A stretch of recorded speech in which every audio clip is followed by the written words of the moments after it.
Old Red Hills of Home.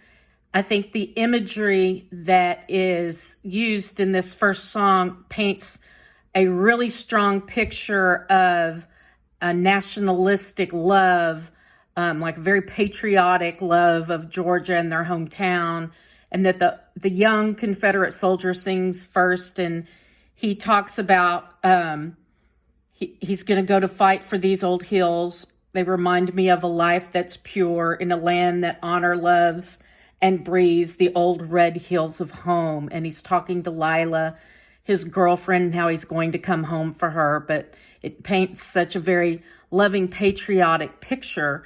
And then we see the old soldier, and he's the same. It's Memorial Day for the Confederacy. And he's there and he's saying, I would give my good right leg again.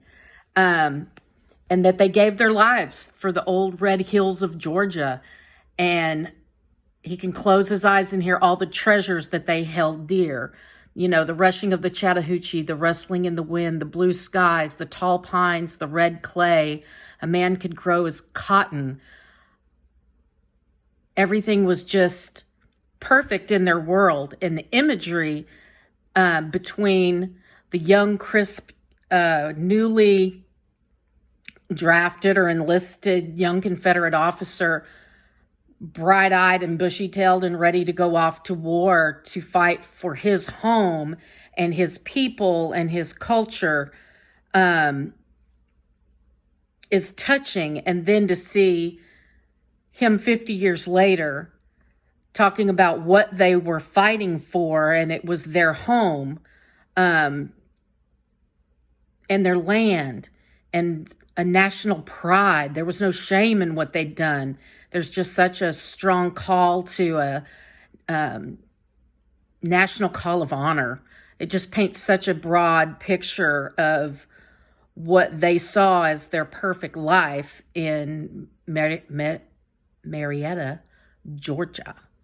And yet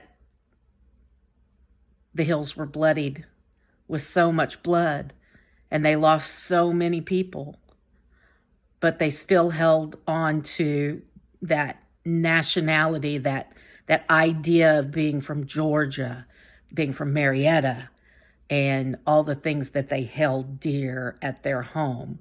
That you got a very strong sense of pride in that area that was going to be very prominent throughout the whole play.